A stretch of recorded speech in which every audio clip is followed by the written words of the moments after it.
So I'm going to give it a couple of seconds for people to enter the room, and then we'll get going.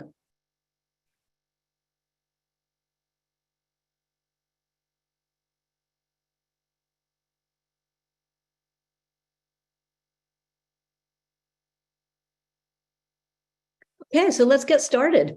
Good morning and good evening, everyone. Thank you so much for tuning into the Critical Issues Confronting China series.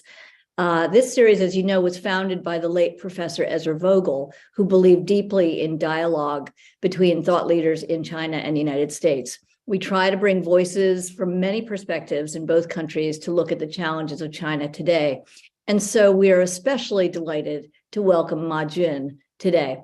Thank you so much, Ma Jun, for joining us, especially so late in the evening in Beijing. It's no exaggeration to say that Ma Jun is one of China's true heroes. His NGO, the Institute of Public and Environmental Affairs, runs public databases that track pollution violations by factories across China, creating a blacklist of polluters. And to get off that list, corporations take corrective actions and accept IPE supervised environmental audits of their factories. Ma Jun has done all of this work, exposing powerful polluters while managing to persuade the government that his work is important and good for the country. And that is no easy feat, because Ma Jun started way before the government recognized pollution as a strategic priority. Back then, the government was willing to trade clean air, water, and earth away for economic development. And so, in no small part because of that, in 2006, Time magazine named Ma Jun one of the world's 100 most important people, recognizing his courage in raising the alarm about the potentially catastrophic consequences of heedless, unsustainable growth. Things have changed a lot since Ma Jun started pushing bad guys to clean up. President Xi Jinping now seeks to make the environment part of his legacy. Since 2012, China has dramatically reduced air pollution and developed a world-leading clean energy industry. And in 2020, Xi made a historic climate commitment, setting a target for net zero emissions by 2060. But now that China faces a stagnant economy, Xi's vision for phasing out fossil fuels is looking harder and harder to realize. And so the question is, how are industry leaders and officials coping with environmental challenges in the face of shrinking profits? After Ma Jun shares some thoughts about all of this, Professor Daniel Schrag is going to join Ma in conversation. And we will, by the way, take questions from the audience, so please get ready to type your questions into the Q&A section at the bottom of your screen. We are thrilled to have Professor Schrag, a leading thinker in environmental science and policy, with us today. Professor Schrag is the Sturgis Hooper Professor of Geology at Harvard University, Professor of Environmental Science and Engineering, and Director of the Harvard University Center for the Environment. And from 2009 to 2017, Professor Schrag served on President Obama's Council of Advisors on Science and Technology. Among many honors, he is the recipient of the James B. McIlwain Medal for the American Geophysical Union and a MacArthur Fellowship. Professor Schrag, I know it's super early for you in California, so a special thank you to you also for joining us. And it's now my great pleasure to turn the microphone over to Ma Jun. Thank you, Ma Jun.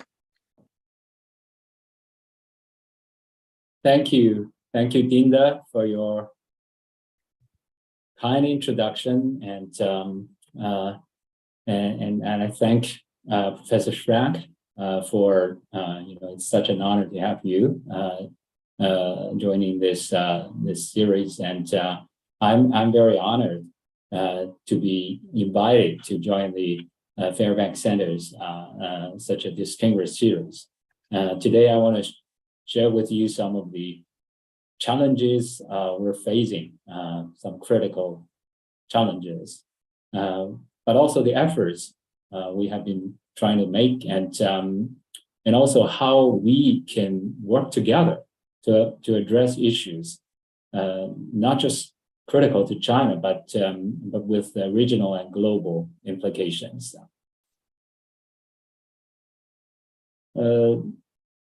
So why do we start to build our map, the blue map database? The background is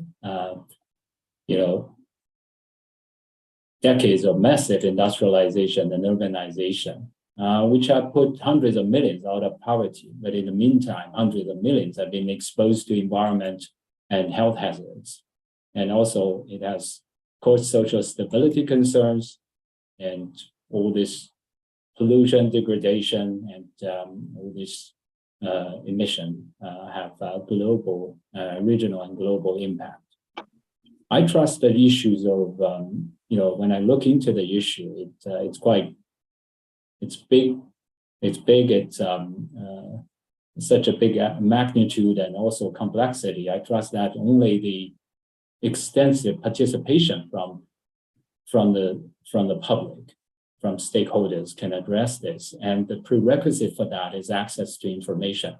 So with that in mind, 17 years ago, we got started by building a pollution map database, the prototype of the current blue map database. And since data could be quite sensitive, even now, environmental data, let alone say 17 years ago. And so we decided that we would first try to compile the government source the data from different agencies. It sounds beautiful, but at the beginning, not much data available. So the first year, we can manage to compile only less than 2,000 records of violations. And we worked together with NRDC to develop a pollution information transparency index and continue to assess the enforcement and transparency of 120 cities for more than 10 years of time. And during the process, we have witnessed the historic progress made in China's environmental transparency. And today, such a transparency can allow us to track 5,000 sources every day and try to compile a pretty a broad range of different data together. 2014, China made a bold step forward to try to address the smog, by requiring the real-time disclosure of the online monitoring data of tens of thousands of major corporations. Of course, in response to our total transparency initiative, and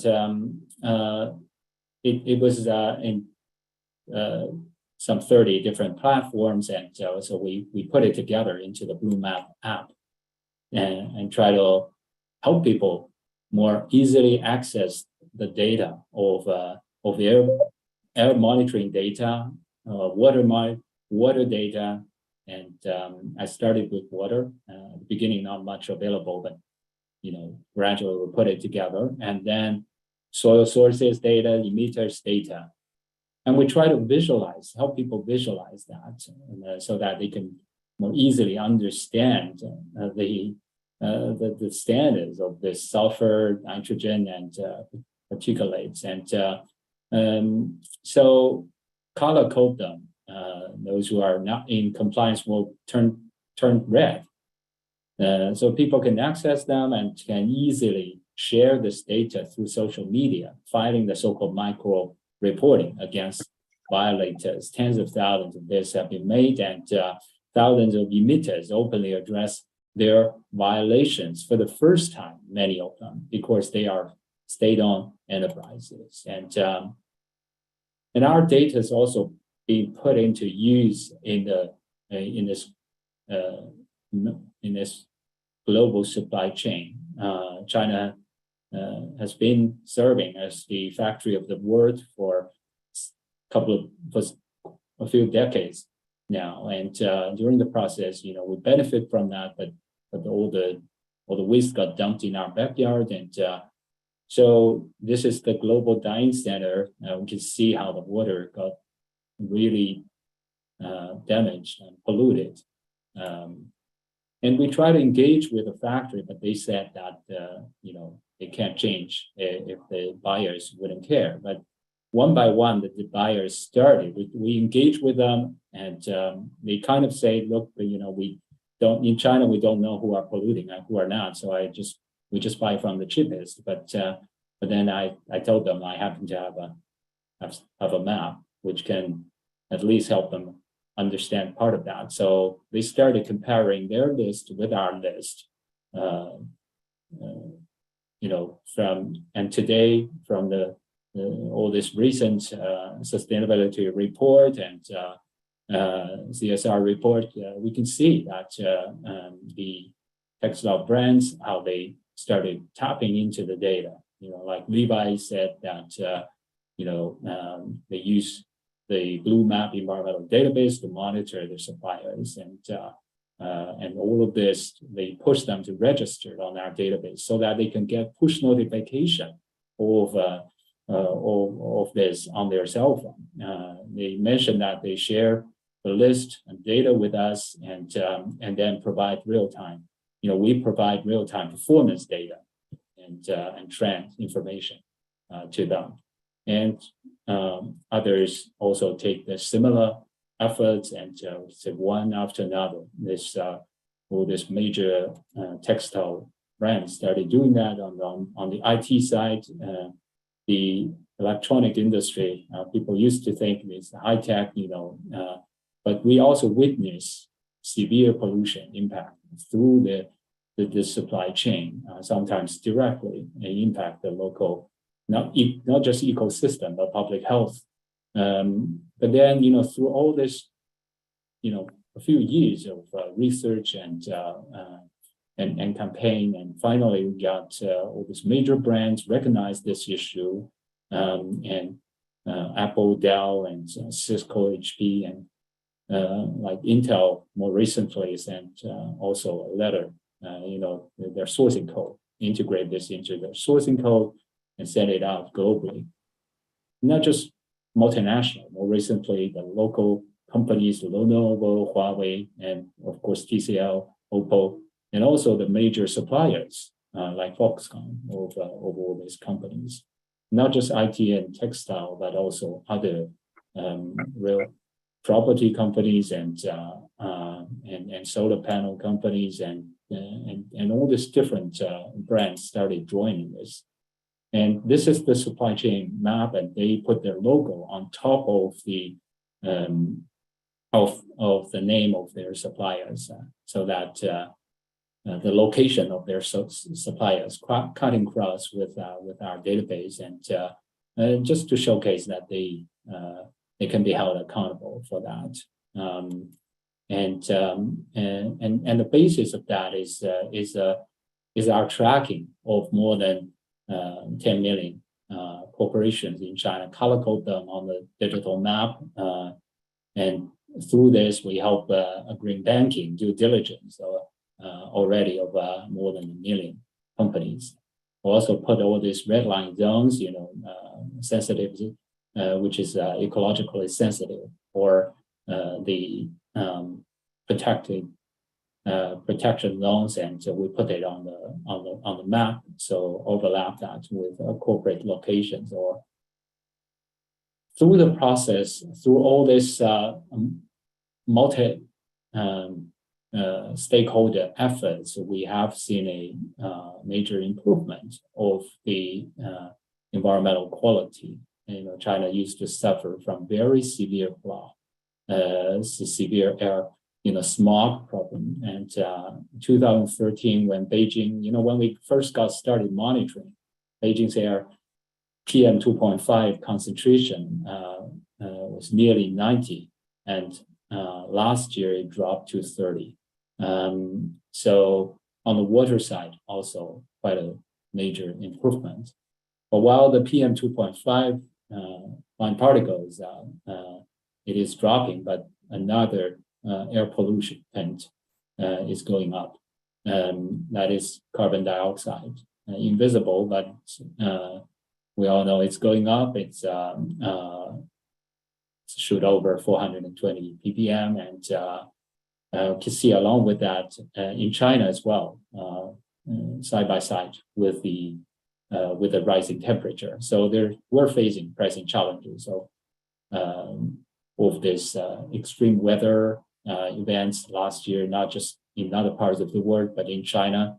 The Yangtze River suffered from the worst, most extreme heat, and in the meantime, a drought which prolonged for months and months in the Yangtze River during the monsoon season.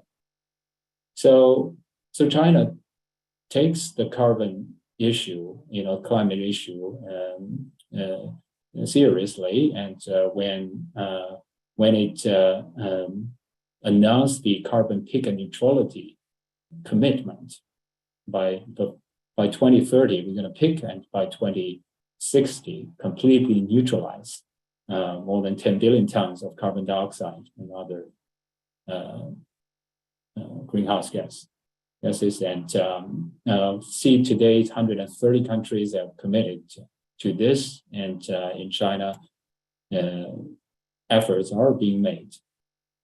Having said that, we're facing real big headwinds, the looming energy crisis, and of course, 3 years of COVID-19 and turbulent market and rising geopolitical tension, with a war going on, with the invasion in Europe for more than a year now.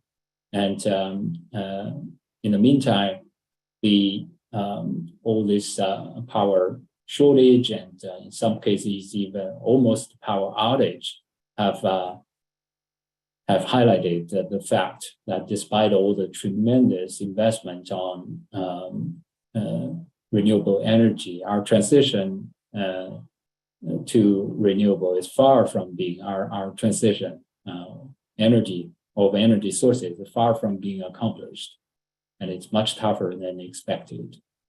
So the gap is really big, and there's no credible pathway to 1.5. So with such a situation, now China, as Linda mentioned, we have changed our COVID policy, and now everyone's kind of all the regions try to rush to a recovery, to pursue recovery. So it may have implications on the carbon side. So at this moment, I believe we need to tap into the good practice to speed up our climate actions. The good practice is, of course, based on the changing government policy, but also very much on the information transparency and public awareness building. And then through this public awareness building, and try to help strengthen the government enforcement, empower the supervision, and facilitate market-based solutions. And of course, last but not least, international collaboration. So we need to build a data infrastructure on the global level, and also in China, national level is not enough. We need to further drill it down to provinces and cities. So we built this zero carbon map to help people access all this annual variation of emission and also energy consumption. And based on that, tap into our experience of the index. We work together with the Chinese Academy of Environmental Science to develop provincial and city carbon peak and neutrality index, and use that to assess the performance of major, all these provinces, and in the meantime, also about on the cities as well. Some of them are leading, are the vanguard, but some of them are underdeveloped, or they have the energy security role to play. And on the city side, also put them on the chart so that people can better understand what kind of status they're in, and what are the trends, and not just on the provinces level, and also on the city level. we could see that as China, so create regional accountability is important, but also to further drill it down to the industries and sectors and major emitters. To me, is also very, very important. As the factory of the world, there's a lot of embedded carbon. It pushed up our industrial emission, which account for 68% of our total emission.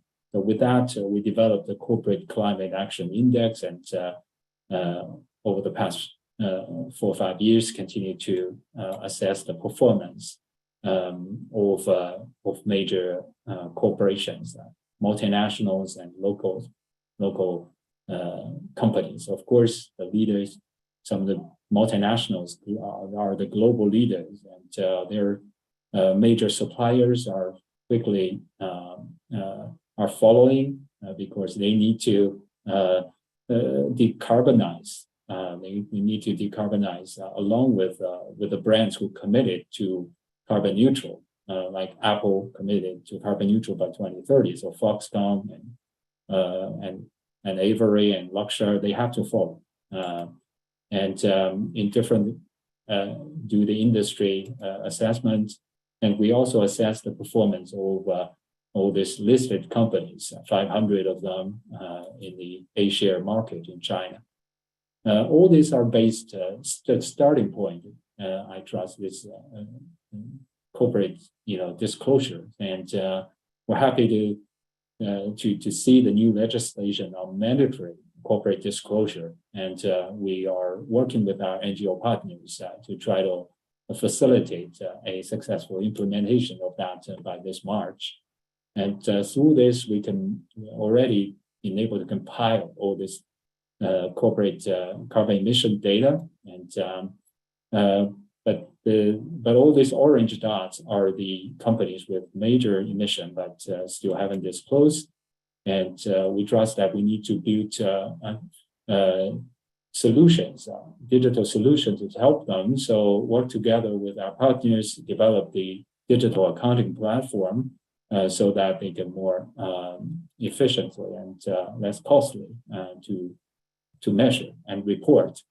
We're happy to see last year alone, all this, the brands motivate suppliers to measure and disclose 62 million tons of carbon dioxide on our map, on the blue map.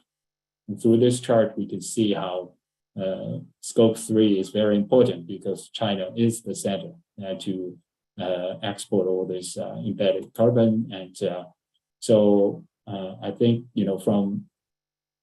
from Paris to Glasgow, so many commitments have been made, increasing all this carbon neutrality commitment been made by the corporations, how to check all this greenwash and climate wash. So we believe, it's important to build accountability, and so we just started working together to try to put up a corporate accountability map, and now cover more than 1,000 corporations, local and multinational companies. Not only highlight, record how they what do they commit, and also try to keep records of how much progress they have made, and particularly in their scope 3, the supply chain part, and not just multinationals, but also major emitters like Baosteel in China. And we're happy to see some of the major banks also tap into our solutions to measure not just the thousands of their own branches, but also those who want to borrow money from them. We're building LCA carbon footprint factors database to help the corporations measure the product carbon footprint so that the consumers can better understand what they consume. And through the blue map, people can take a picture and then identify the embedded carbon of products and services we're also working together with Lanco Foundation to try to help green the lifestyle, by doing this crowdsourcing of garbage sorting, and so far 114,000 times people have participated to help us dynamically rank 100 cities of this, which is very important to move toward recycling of plastics and others. So I thank you for your attention, and I hope you can see the challenges are really big. They're critical challenges to us, but there are ways. I hope you can see there are opportunities for us to work together on that, particularly when some progress have been made to shed light on this issue through environmental transparency and corporate disclosure. I stop here. Thank you so much for your attention.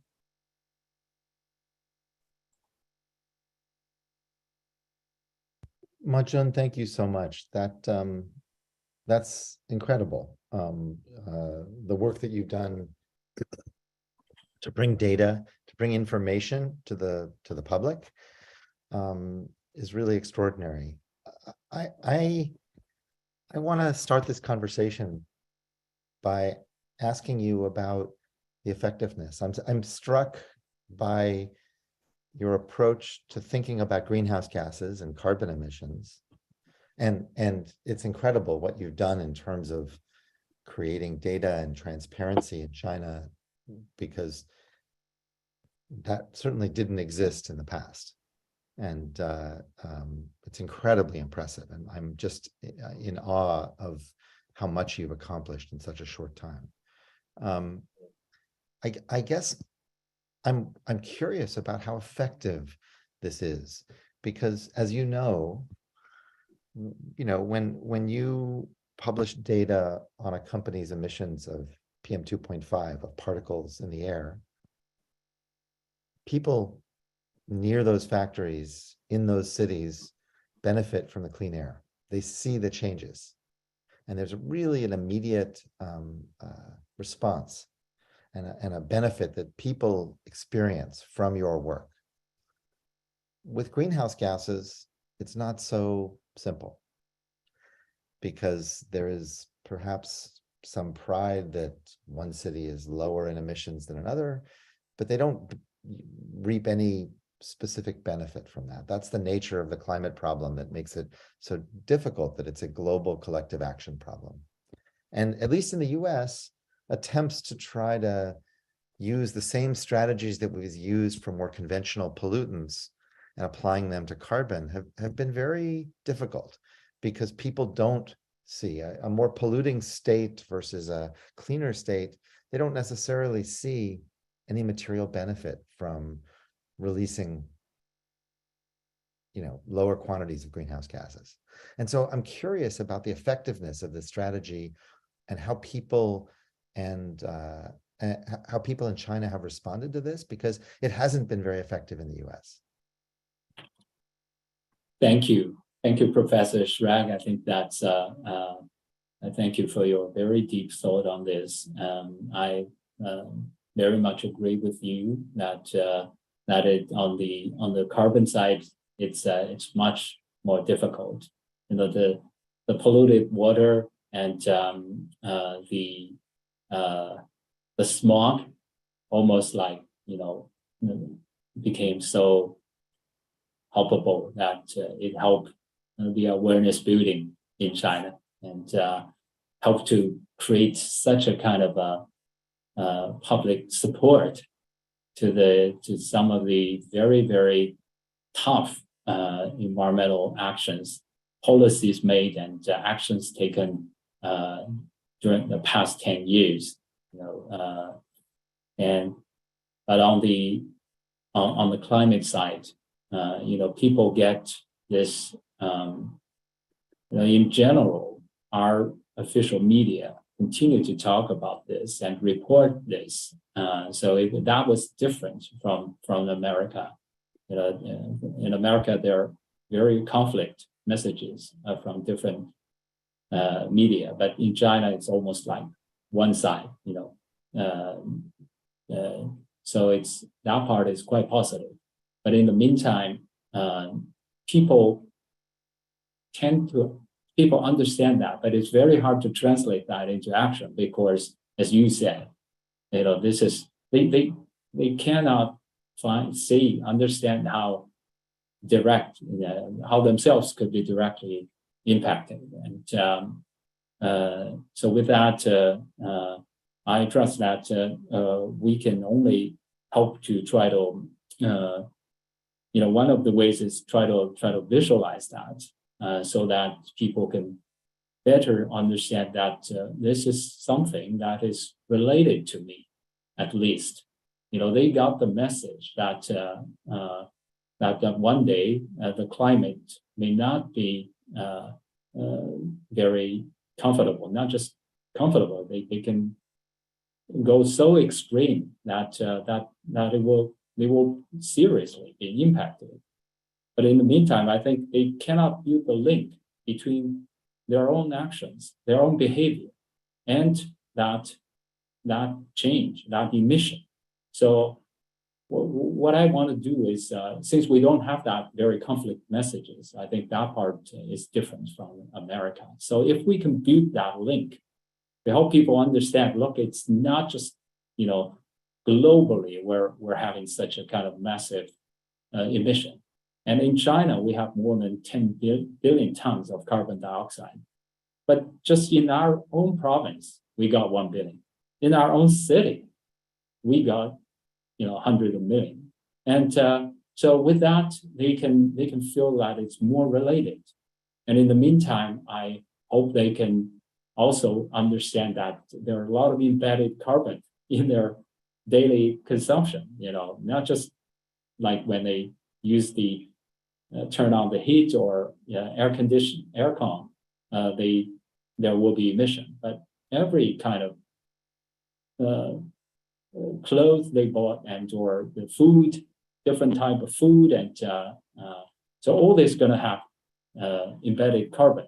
So I hope that they can understand. Of course, that can only help to build.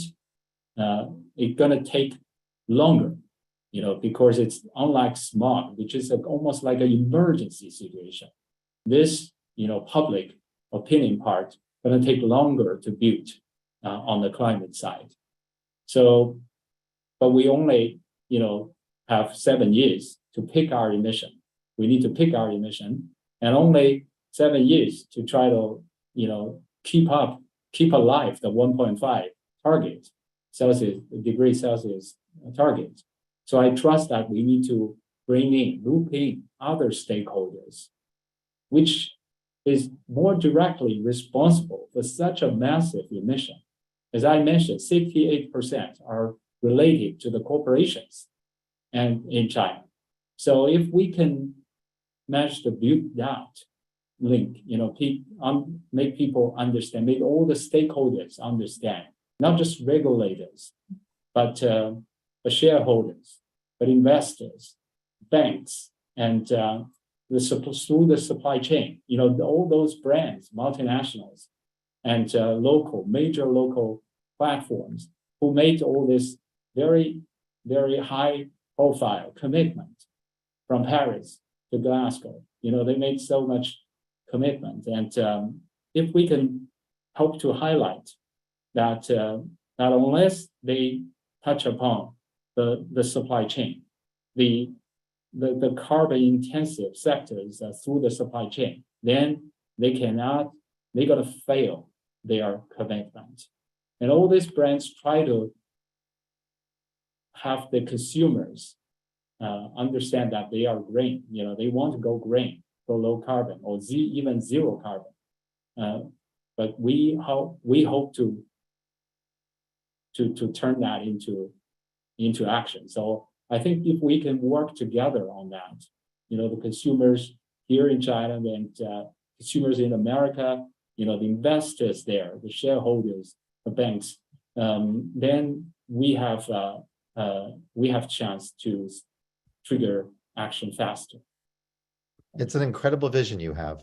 I do want to ask you about health co-benefits, but before I do that, I'm curious how people in China, um, how much worry there is about climate change. You know, one of the things we've seen in the US over the last decade or two is that when there is an extreme weather event of some sort, maybe 20 years ago, the news wouldn't necessarily attribute it to climate change. And it feels like, regardless of the science of whether it actually is whether climate change really is responsible, when there's an extreme weather event of any sort, there seems to be a broad acceptance that climate change is related today. Is that the same in China? I mean, for example, I was profoundly impressed or horrified by the flooding in Zhengzhou 2 summers ago, when they had 8 inches of rain in 1 hour. And obviously there's other extreme weather events around the world. And of course, China is affected too. Is there a general connection that's made by the public that this is a changing climate? Thank you. Yes, increasingly. I think increasingly people started to link them together. And you mentioned about the flooding, extreme torrential rainfall in Zhengzhou. That was horrible. Terrifying. The subway flooded and just tragic. Unbelievable. Yeah. And that, of course, make more people, understand the potential consequences.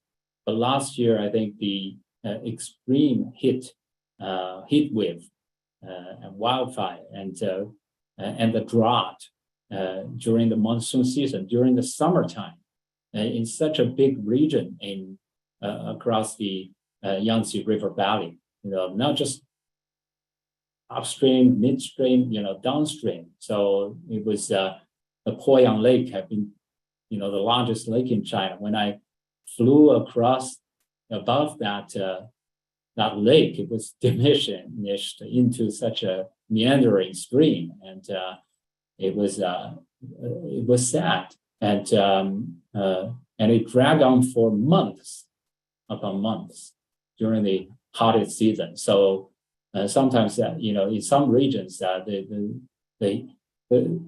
temperature reached 45 Celsius, and it's very hard to grapple. And so I think more people tend to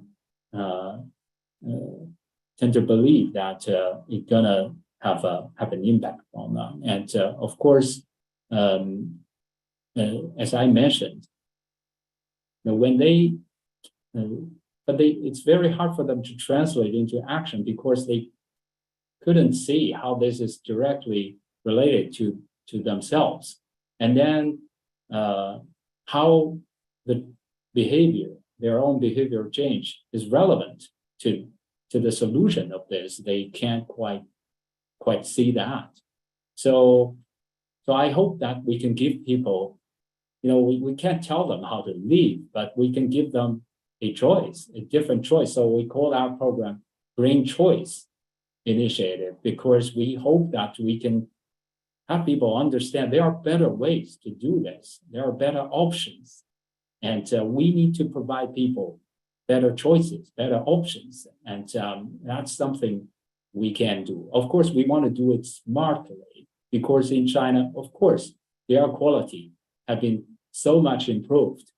But still, it's times above the WHO standards. In Beijing, it dropped from 90 to 30, the PM 2.5 level.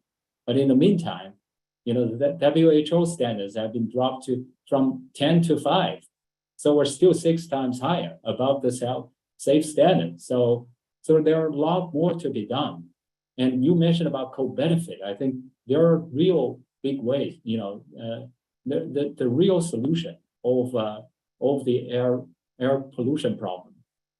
The real solution is to try to address it from the very sources, to because before, it's mostly much of the time it's about end of the pipe solutions, scrubber and all this filter, and it's actually consume more power and sometimes push up the carbon emission, and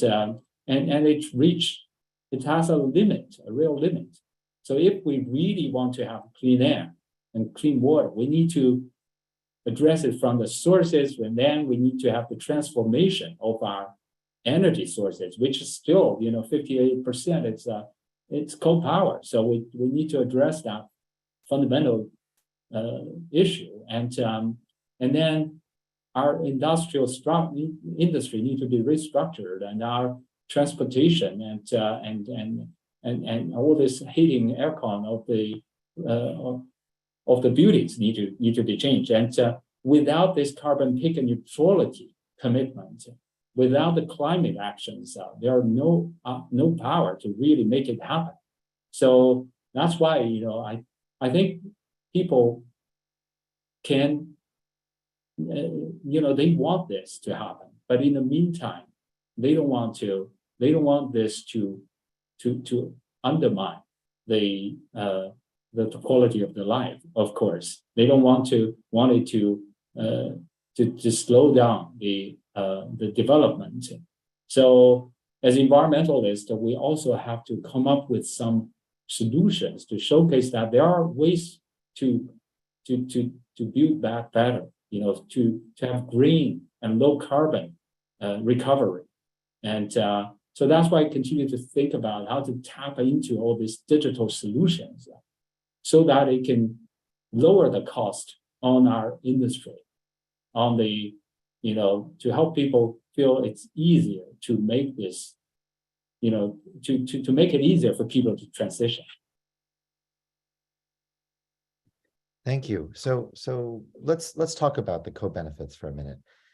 People have written about the health co-benefits of reducing PM 2.5 and other pollutants as a local benefit of decarbonization. But as you say, China's achieved enormous amounts in reducing PM 2.5, but not necessarily in decarbonizing, because building lots of wind and solar, mostly in the north and northwest, doesn't necessarily reduce PM 2.5 directly. You also mentioned that China has committed to stabilizing emissions before 2030, part of its Paris commitment, but then reducing emissions to net zero by 2060. And the only way that it's going to do that is eventually to start shutting down its coal-fired power plants. None of us know exactly when that's going to start, but it certainly hasn't started yet so much. Do you think the benefits from shutting down those coal plants, will we start to see so much cleaner air that people in China will really embrace the decarbonization strategy?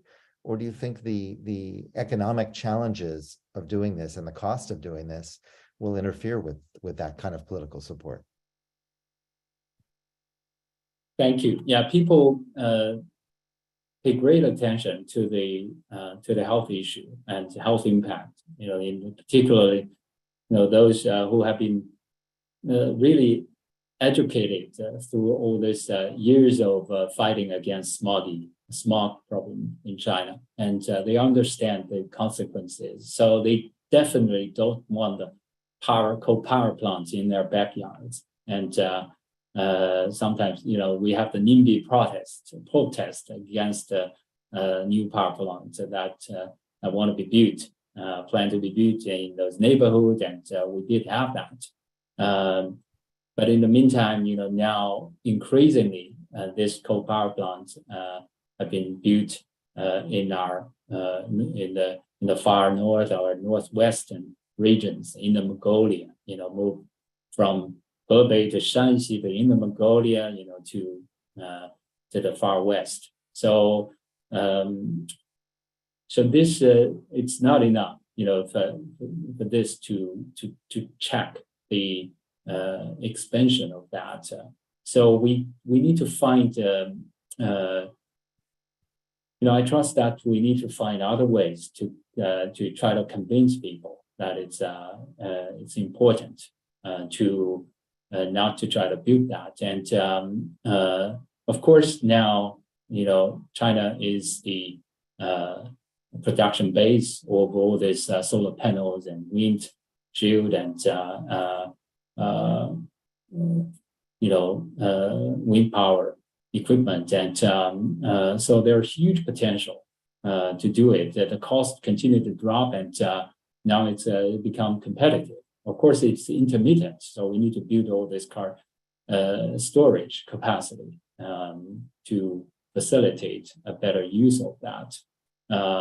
And in the meantime, we hope we're working with our partners to try to highlight that we need to, on the coal power side, we need to do it in a smarter way. Otherwise, it can be massive economic losses.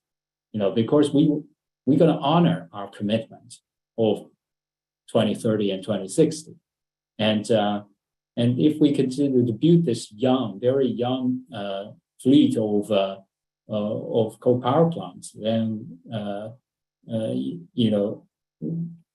then we could really have to shut them down earlier, and we could have suffered from massive losses. So there are other ways how to transform our power grid and how to make it more coordinate different regional power grid, and how to build mechanism to have the eastern region, the coastal region, try to help tap into those very rich resources in the West. Now coal power is being built, being authorized and being under construction with the reason of the energy security. This whole, not just this energy market turbulence, but also the geopolitical tension really help to those who they advocate to build more. But we want to argue that the real energy security relies on the very rich resources on solar and wind. So we actually, but how to tap into that? We need the coastal regions to help. And Beijing, for example, managed to help northern Hebei to build the largest, pump storage reservoir in China, and managed to build a resilient power grid, and help to turn 10% of all the power electricity into renewable sources, to switch to renewable sources, the wind power mostly, but also solar from northern Hebei. And I think that's kind of should serve as a very good basis. So that's why, we are continue to work with the Chinese Academy of Environmental Science, and to develop this regional index, just like before, to assess the performance of 120 cities on their local, violation and enforcement and transparency. We hope also through this index to help not just identify the gaps, but also the best practice, and help people to share the best practice and coordinate the efforts. In China, the central government want different regions to coordinate efforts. But in the meantime, so at this moment, everyone's kind of rushed for the recovery. So they all say that, okay, by 2030, we're gonna peak. But that's not real coordination. That's not like playing a big chess game. And it's, if we continue to do that, we're gonna have to again resort to the very oversimplified measures, one size fits all measures, and suffer from huge losses. Today, if we build too much redundant capacity of coal power, then we're going to suffer real big losses. We hope to highlight that, and we hope the decision makers understand that. But in the meantime, we hope all the taxpayers, our citizens, can understand that if we continue to do this, now 3 years of suffering, economic suffering of, people don't want to waste our resources like that. So we also hope people can understand. That's a very effective argument. It sounds like really couching the the need for smart climate policy in the economic benefits of doing that. We haven't mentioned the transportation sector. How important is the electrification of vehicles? I think not everybody realizes this, but China is the largest oil importer in the world. So there's big economic benefits of weaning China off of petroleum. And I remember, I don't know, must have been 10 or 12 years ago when electric scooters came in Beijing, and I almost got run over because you can't hear them coming. But they took off. Electric scooters were everywhere 10 years ago. And now electric vehicles have really taken off. How important is that in the transition, do you think, in terms of people's awareness, because they see it on the streets every day? Yeah, people see it on the street. People, can really use that and enjoy that. I think it's important. Yeah, it's very important. Although I have to say, at this moment, the benefit of that had been compromised because of our the transition to renewable has not been, this mission is far from being accomplished. We still depend too much on fossil fuel, particularly on coal power. So all the electric vehicles, they actually, most of them tap into the coal power, and so the benefit is more limited because of that. So we have to, side by side with the electrification of our whole transportation system, hasten the process to try to transform our energy structure. I think energy issue is really the key issue. You're right. We depend too much on the imported oil and natural gas. China is in such a kind of shortage of the resources on that. So it's not quite secure. And the way to solve this, we hope to argue that the way to solve this problem is not turn back to coal power, but actually massively try to develop the renewable. And I think in Europe, probably, people are also, as emergency measures, also have to turn to coal power. But I hope all these are short term. I hope that we can have a healthy global competition on this. The global race to zero. I hope that we can all join this race. And short term, when we have no choice, we have to take some very painful short-term measures, but we need to understand mid-term to long-term, we have to really do it in a very different way. And only with that, our whole electrification can be justified on the basis of climate. Otherwise, it's less about climate, but probably about other issues. Yes, of course. So I want to turn to some of the questions from the audience, but before I do that, I want to ask you one more question. As you said, China's made incredible investments in wind and solar, and that's clearly a pathway that will continue for decades to come, because China is still only about 12 or 13% wind and solar, and so you have a long way to go. Just like the U.S., the U.S. is only about 14%. So, Ireland is 40% wind. Spain is more than 40% wind and solar. Germany is more than 40% wind and solar. So China and the US both have a long way to go still. But I want to ask you about nuclear power, because China has also made very strategic investments in nuclear power, and we don't know what the limits to intermittent sources of wind and solar are on the grid. And so if China is really going to achieve its 2060 goal, nuclear power may play a very important role. And yet, in some ways, the Chinese nuclear program has also struggled in that siting is very difficult. There's public resistance. And so I'm curious about how your organization views the Chinese nuclear program and how important that is in paralleling the big efforts in wind and solar in terms of the transition. I'd love to hear your thoughts on that. Thank you. Yeah, nuclear obviously has its role to play in this in our global climate actions. I think in China, yes, we particularly along the coast, coastal regions, there are less kind of some other renewable resources or non-fossil fuel resources like hydro. So nuclear can serve as a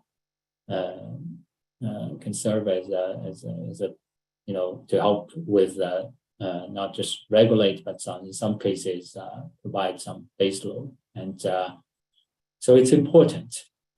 Having said that, you mentioned about struggling. I think fundamentally it's about the safety issue. It's the number one concern here. I think there used to be such a much bigger, more ambitious plan to develop nuclear power plants all over, particularly in the Yangtze River region, right before the Fukushima disaster occurred. So that disaster killed the dream and have to give up because no one can accept. No one can accept when if something, God forbid, if anything went wrong, then damage the water quality of that waterway, which is the source for hundreds of millions of people, a drinking water source, and then that could fundamentally, destabilize the region. And so now the plan is to build it only along the coastal regions. Of course, that limited the potential. But in the meantime, it's also, even just along the coast, it's still strategically very important because those regions, as I mentioned, they lack the other non-fossil fuel and renewable resources. And of course, siting still is a problem. Not in my backyard. People don't want nuclear to be built near their hometown and near their house. And so how to solve this problem? I was invited to participate in some of the research, and I continue to argue that we need to learn from some other industries. You want to go open to the public, like the incinerator and some other facilities. Now, in China, finally, the ministry required them to be all open, the real-time data to be shared with public. They put it on our blue map, and just everyone can see the hourly data. And anything went wrong, they could be really severely punished. And on the nuclear side, because it's a sensitive issue, so the transparency level is much lower. So people don't understand, people can't trust. So that part, I think, is also very, very important. We put a radioactive level map just recently on our blue map. Just some of them are some of the monitors are right beside the nuclear power plants. I hope people can check that. The neighborhoods can understand that things are monitored and they have the chance to be alerted. Yeah. Great. So I want to turn to some of the questions that have been put in from the audience. And I want to start with a researcher named Hu Xian from the Harvard China Project. She has some very technical questions about the blue map. I don't want to go too deep into the weeds here, but let's just ask some of the broader sense of her question, which is that there are challenges with, calculating a scope 3 carbon emissions, and the data can be dated, technology changes, there are many different types of goods produced by one industry. And the question broadly is, how do you deal with this? How current, and how do you update it to a very dynamic situation? Thank you. I think scope 3 is the fundamentally the big elephant in the room, and not just because it's big, but also because it's so difficult, so challenging. All those carbon are they're in the in such a fragmented supply chain located, and much of the carbon intensive process could be very upstream, and so it's very hard to even collect all this data. And so I very much agree with the guest. And but in the meantime, there are methodologies they developed, I think, on the scope 3 and supply chain, measurement of the carbon footprint. I think on the in some of the key processes and very important process, you want to have on the ground data, more updated data, the real measuring and reporting based on that to measure. And then on the other more kind of upstream and more marginal impact, then you can use emission factors database.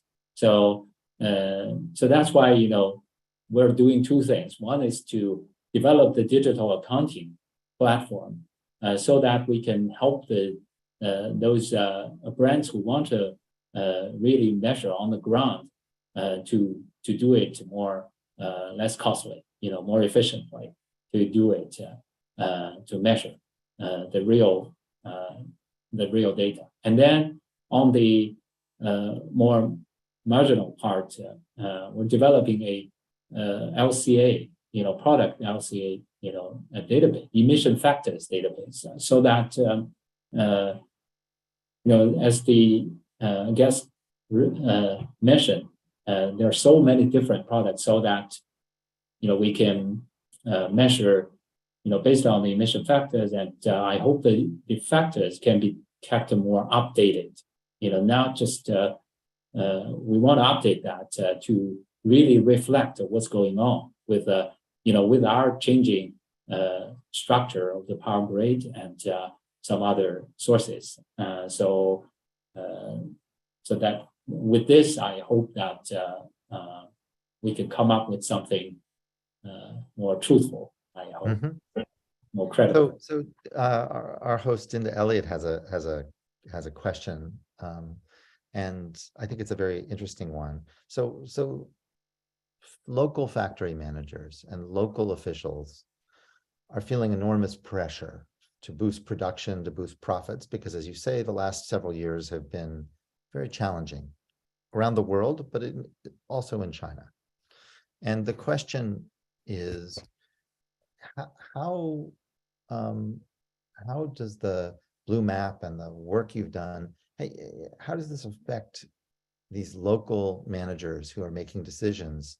Do you think that they are bringing this information into their decisions, and what kind of pressure are they feeling from the grassroots to be more environmentally responsible?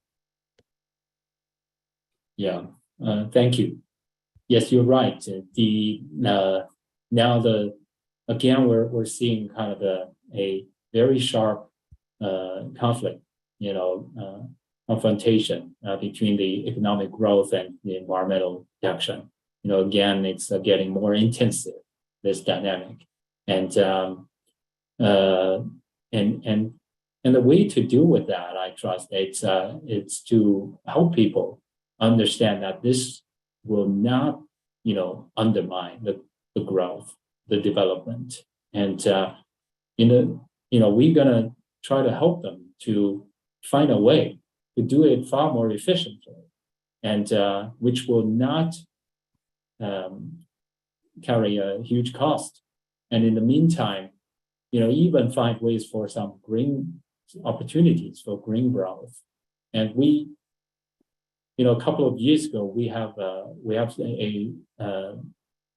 VP from a local property company who talked, in our green supply chain annual forum, and he said that he tapped into the Blue Map data to track the performance of his suppliers, and some of them are upstream suppliers, like iron, steel, and some of the building materials, and I, because he tapped into this digital, in a digital way, so it doesn't add too much cost. But in the meantime, it helped him to understand where the risks are. Because in China, during the smoggy season, the government could shut down when there's an orange alert or red alert. They could suspend the production of some of the suppliers. And this help him to better understand, to try to, to prepare for that. And so it's actually helped his business. So I think that we need to find ways to continue to do it that way. And of course, that's why I in my talk I mentioned about the importance for us to work together, because we are the manufacturers, and in many ways, so many brands sourcing massively from China. When they care, when they show they care about this issue, they can really motivate. As I mentioned, last year alone, they motivate suppliers to come to measure and disclose 62 million tons of carbon footprint. And if they, the next step is to try to drive them to set the right target. So we are trying to digitize the process of science-based target setting. So that's to try to help with that. So I think that there are ways for us to try to continue to help empower the business, and on that, we need to work together. The rating companies, I hope that eventually, just like in China, the rating companies globally can also tap into the data, because they put some money behind the corporations here. And because of the greenwash or climate wash, sometimes they said they're going to invest in a green way, in a low carbon way, but they actually put it behind some dirty companies. Now, the data security issue could be hinder the such collaboration. So we're still trying to find a way to find a solution on that. But I do hope that I do believe that if we work together, then there are better chance for us to motivate the corporations, to give them a real good incentive to go green. Yeah. Now even the central government started paying so much more attention. Professor Schrack, you probably heard that in China, the central government require even the state-owned enterprise to do a lot more on the so-called ESG. And I think that it's based on the understanding that this is the new set of standards. Only quality or others low cost is not enough. We have to compete on the ESG standards criteria. So I think all these are opportunities. Locally we're going to make efforts, but international, globally, I think there are ways for us to work together on this issue of our common interest. So Majun, it's 7:12 and we're supposed to end at 7:15. I want to ask a very brief last question, and I hope you can briefly answer, because we are running out of time. But I just want to say before that this has been an incredible honor for me, and I am profoundly impressed and inspired by the work you do. And you are really making a difference in China and in the world. And I just want to thank you for all of the things you do. And it's absolutely tremendous, and more people need to understand the significance of the work you do. So I just, my salute to you, because it's really a very impressive effort. There's a question in the chat about timescale, and I think you mentioned this, and I certainly feel this way. It certainly doesn't look like the world is on track. Forget at 1.5, we're not even on track to keep things under 3 degrees right now. When we look ahead, it looks like time is running out. And I guess the question is, it's a broad question, and you could probably talk for 20 minutes on this, but we have about 1. So the question really is, how do we think about this given the time pressures in the decades ahead? How does that make you feel, and what do we have to do about it? Thank you. And yeah, as an environmentalist, we numerous times we ask ourselves this question. I think when I got started, now almost like 30 years ago, and so I think I asked myself this question, and then the time when we suffered from the very, very severe smog, people say they're going to take decades. But when efforts were made, we did see, in 10 years of time, we can make some difference, by taking this action. I know it's so challenging, but I still think there are opportunities, and I do think that our chance of overcoming this issue is much bigger if we can choose to work together. I'm so pleased to have industrial associations, trade associations from America, from Europe, to approach and say that, look, we need to look into scope 3, look into supply chain. So we are preparing for another important initiative. Every 10 years, we probably came up with one initiative. This time is about net zero supply chain initiative. I hope that on that, we can work together. So I really appreciate, Dr.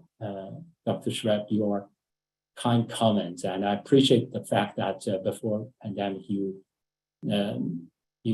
regularly travel to Tsinghua and to China, and of course Binda, by working for so many years to try to bring us together, to address the issues critically important, not just to us, to our 2 countries, but to the entire human society, human being, our planet. So I think now we have no time to we need to spare no efforts on this issue. When there are opportunities to collaborate, I hope we seize the opportunity. And on the environment side, on the climate side, I do see the chance to do that, and I do look forward to working together with all of you on that. Thank you. That's wonderful. Thank you so much. Unfortunately, we really have a limit on time, both in the climate and also right here. So I'll turn it back over to Dinda to end our event.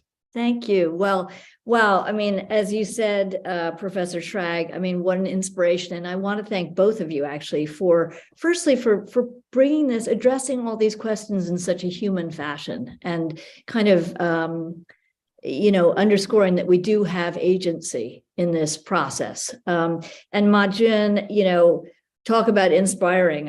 You are such a truth teller, and your spirit of optimism, and simultaneously optimism and realism. You tell the truth and you recognize the challenges, but then you always focus on the way forward. And it's so inspiring that you are a guy who, as someone was saying to me yesterday, you're a guy who gets things done. And it's just so impressive. Thank you both so much for joining us. Big round of applause. We're very, very grateful. And we hope to get you back sometime soon. Thank you both so much. Thanks for joining. Thank you, Dinda. Thank you, Professor Schramm. Take care.